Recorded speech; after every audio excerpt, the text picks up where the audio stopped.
Welcome to KL biology NEET.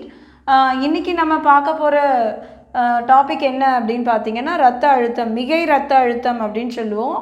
Hyper tension அப்படின்னு ஆங்கிலத்தில் சொல்லப்படுவோம்.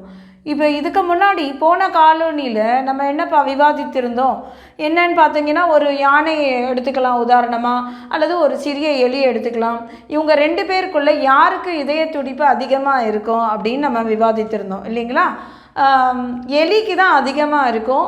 எவ்வளோக்கு எவ்வளவு சிறிய விலங்கினமாக இருக்கிறதோ அப்போது சர்ஃபேஸ் ஏரியா கம்மியாக இருக்குது இல்லைங்களா, அப்போ அவங்களுக்கு தான் இதய துடிப்பு அதிகமாக இருக்கும் அப்படின்றது தான் விதி.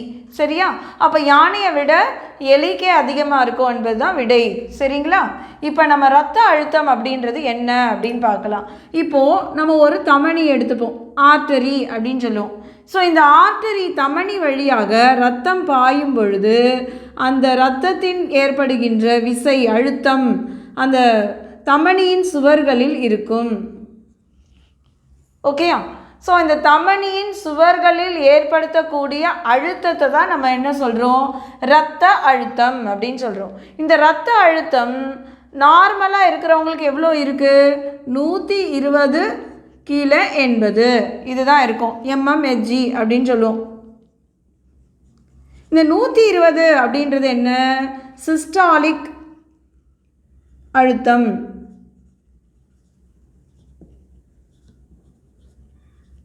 அப்படின்னு சொல்லுவோம். 80 நம்ம என்ன சொல்லுவோம்? டயஸ்டாலிக் அழுத்தம் அப்படின்னு சொல்லுவோம்.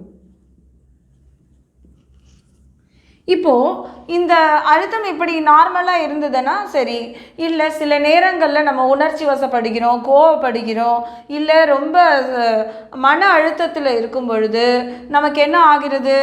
இந்த இரத்த அழுத்தமானது அதிகரிக்கும்.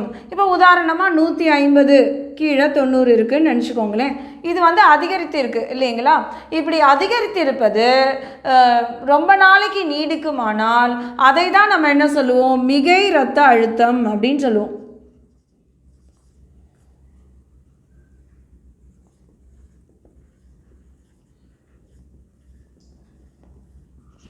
நான் முன்னரே கூறியபடி மிகை இரத்த அழுத்தமானது வருவதற்கு மன அழுத்தமே ஒரு காரணமாக இருக்குது.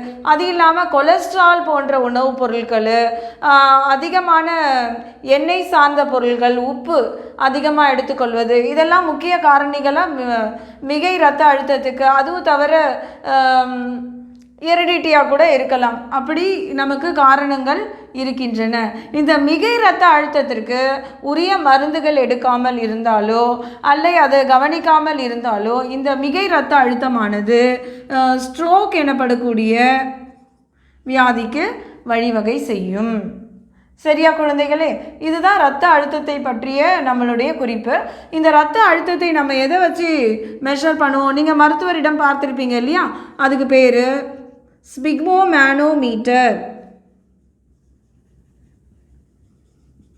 அப்படின்னு சொல்லுவாங்க. இந்த ஸ்பிக்மோமேனோமீட்டரை வச்சு தான் நம்ம என்ன பண்ணுவோம்? இந்த இரத்த அழுத்தத்தை மதிப்பீடு செய்வோம். சரியா குழந்தைகளே?